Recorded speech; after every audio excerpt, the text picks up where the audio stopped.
पृथ्वी पे पाँव नहीं रखना चाहिए।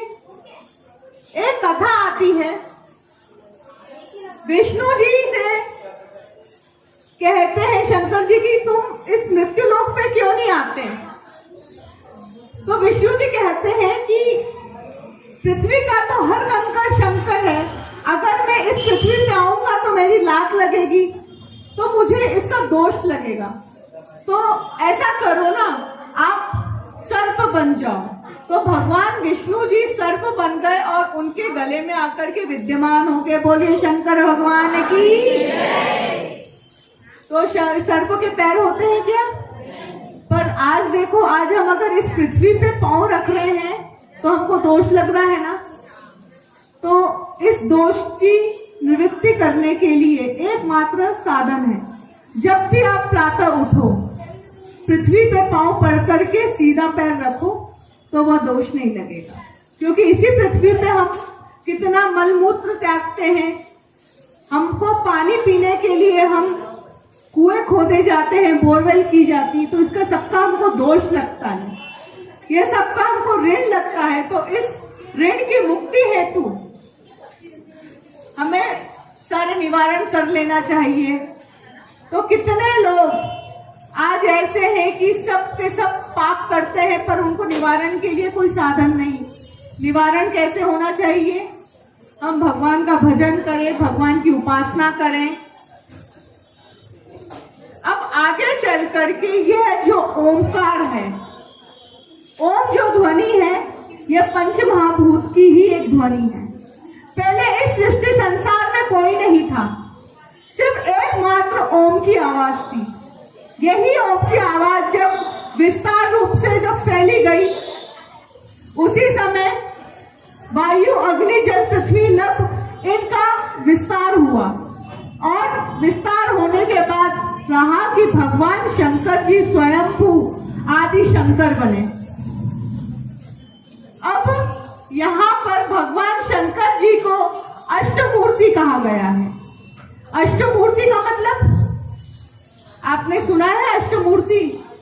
भगवान को अष्टमूर्ति भी कहते हैं क्योंकि भगवान की अष्टमूर्ति में भैरव जी भी हैं, सदाशिव है, ईश्वर है, रुद्र है, विष्णु है, ब्रह्मा जी है और श्री कंठ जी हैं।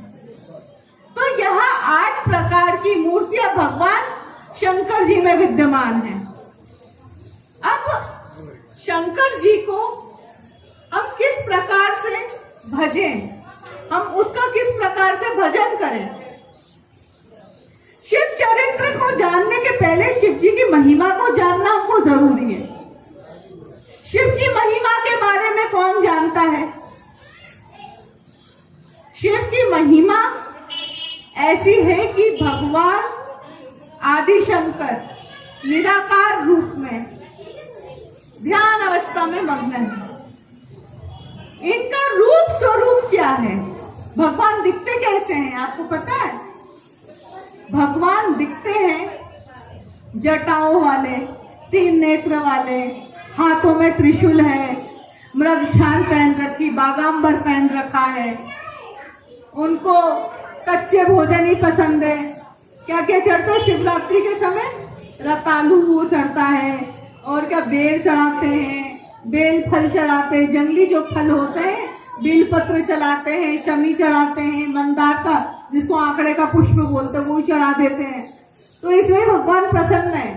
पर यहीं पे क्या, जो विष्णु जी हैं, विष्णु जी को खीरान का भोग लगता है, 56 भोग लगते हैं। उनको मेकअप करने के लिए पीताम्बरी चाहिए, बहुत सारे आभूषण चाहिए। विष्णु जी के इस प्रकार से सेवा होती है। और शंकर जी को आप एक जल चढ़ा दो वही होता है। अब देखिए शंकर जी का जो रूप है कहाँ कहाँ विद्यमान है। एक लिंग होता है, एक शिवलिंग होता है, एक ज्योतिर्लिंग है, एक पार्थिव लिंग है और 5वें नर्मदेश्वर है। अब बताओ, ये है सभी पांचों के पांचों शंकर जी के आकार, पर हम इनको पहचानेंगे कैसे? किस प्रकार से देखेंगे? कभी छवि बन जाती है, कभी बादल नहीं दिखते ना कि शिवलिंग के आकार का है ना। भोलेनाथ आते हैं। और शिवलिंग भी दो प्रकार के होते हैं, एक तो स्वयंभू जो पृथ्वी में से उगे हुए हैं, और एक स्थापित जो पृथ्वी पे स्थापित किए गए हैं, और एक होते हैं विष्णु शिवलिंग जो इंसान के द्वारा बनाए गए होते हैं। ये शिवलिंग है जो जमीन पे है, और एक देखा होगा आपने डमरू के ऊपर नीचे रहता, वो विष्णु शिवलिंग रहता है। उसकी जो सेवा है वो खड़े होके की जाती है। और ये जो भगवान जिस प्रकार से जब नीचे रहते हैं तो उनके ऊपर पालती मार करके उन पर अभिषेक करना चाहिए, ये शंकर जी के नियम है। और जब अपन और ज्योतिर्लिंग क्या है? ज्योतिर्लिंग कितने, चलो बता दो, नाम बताओ। सौराष्ट्र सोमनाथम की शैले मल्लिकार्जुन उज्जैनिनम महाकाल ओंकार ममलेश्वरम परल्यम वेदनाथम च डाकनी भीमशंकरम सेतु बंदे च रामेश्वरम। याद है सबको? लिंगाष्टक गाया वो बिल्वाष्टकम। एक मैं आपको थोड़ा सा निवेदन करना चाहती हूँ कि हमको शिव तांडव स्तोत्र का पाठ अपने घर में अपने मोबाइल फोन में बार बार नहीं करना चाहिए, क्योंकि होता क्या है कि वह तांडव स्वरूप है भगवान का। हमको भगवान को सौम्य रूप में हमको हमारे घर पे स्थापित करना चाहिए। अगर हम बार बार तांडव स्तोत्र का पाठ करेंगे तो वो हमारे घर में, हमारे परिवार में, हमारे जीवन में नकारात्मकता आएगी। तांडव का मतलब क्या आप समझते हो ना? बच्चे लोग तांडव करते ना जब उनकी मनोकामना पूरी नहीं होती, तो आपसे मोबाइल के लिए जिद करेंगे, खाने में कुछ स्पेशल बनाने के लिए जिद करेंगे, तो घर में तांडव होता है कि नहीं होता है? ठीक, तो इस प्रकार से कभी भी घर में, मोबाइल में, ठीक है वो रावण ने इसलिए लिखा है क्योंकि उसके जीवन में उसने तांडव ही किया। ठीक, अब हम जो बना रहे हैं वो पार्थिव शिवलिंग बना रहे हैं। पार्थिव शिवलिंग का मतलब ये कि हमने शिवलिंग बनाया, उसकी पूजन करी और उनका विसर्जन कर दिया।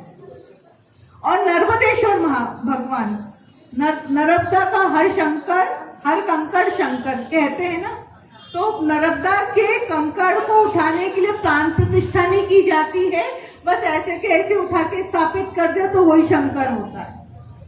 तो जो हम लिंग रहते हैं भगवान के किसी आकार में, किसी छवि में, तो हमको उनको प्रणाम करना चाहिए, हो सके तो उनका पूजन करना चाहिए। शिवलिंग जो हमारे इर्द गिर्द शिवालयों में स्थापित है, ज्योतिर्लिंग जो पूरे के पूरे 12 हैं, और इस भारत देश में सौराष्ट्र में सोमनाथ में ये जो है ये ज्योतिर्लिंग है। पार्थिव लिंगों का हम निर्माण कर रहे हैं, और दूसरे जो होते हैं नर्मदेश्वर। इस प्रकार से भगवान के ये 5 स्वरूप है। इसके बाद में एक रूप है जो पार्वती माता के साथ में बैठे हुए हैं, वो है शंकर। तो आदि शंकर अलग है, शंकर अलग है और शिव अलग है। ये इनके रूपों का मैं महिमा का आपको वर्णन बता रही हूँ। अब यहाँ पर भगवान का हम पूजन कैसे करते हैं? अर्चन करने के लिए हमको जल की आवश्यकता लगती है। जल कैसा होना चाहिए? शुद्ध होना चाहिए। सावन मास से लेकर के विजयादशमी तक, कुआर में जो दशमी तिथि आती है, इस समय नदियों का रजो काल चलता है, तो हमको नदियों के जल का स्पर्श नहीं करना चाहिए, मैली हो जाती है नदियां। तो इन नदियों का भी ऋतुकाल आता है क्योंकि यह स्त्री रूप में है। और कोई भी व्यक्ति अगर गंगा जी या कहीं ऐसे संगम जाता है तो इन 3 महीने में गंगा जी का जल ला करके घर में स्टोर करके नहीं रखना चाहिए। आषाढ़ मास की पूर्णमासी को जितनी भी सभी देव नदियां हैं ये ऋतु धर्म में आती हैं, और विजयादशमी के दिन शुद्ध होती है। ऐसे ही हमको इन दिनों में जो कुएं का जल है, कुएं के जल से ही भगवान का हमको अभिषेक करना चाहिए। अभी सबके घर में नर्मदा जी का जल आ रहा तो मैला आ रहा होगा, तो उसमें हम क्या करते हैं, फिटकरी डाल देते हैं तो गंदगी नीचे बैठ जाती है। ऐसे ही भगवान का जो भी पूजन करना हो तो कुएं के जल से इन 3 महीनों में करना चाहिए, और पूर्व से ही हमको नर्मदा जल, गंगा जल, शिप्रा जल पहले ही स्टोर करके रखना चाहिए कि हमको सावन महीना आएगा, शंकर जी को गंगा जल चढ़ाना पड़ेगा, कितनों के पास है ना। इसके बाद में जो उपयोगी है अर्चन में वो है गौरस दूध। गैस पे गरम हुआ नहीं, चूल्हे पे गरम हुआ नहीं, कच्चा दूध लगता है भगवान के अभिषेक में। और पंचामृत, पंचामृत किन किन वस्तुओं का बनता है? इनके रसों का भी भगवान को अभिषेक होता है। और भगवान को जो प्रिय है वो है विजया।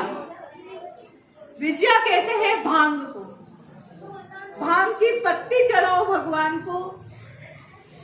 भगवान शंकर जी को भांग के साथ में चढ़ती है एक और पत्ती जिसका नाम है शमी पत्र। शमी पत्र चढ़ाने से हमारा कोई भी शत्रु नहीं बनता। कितना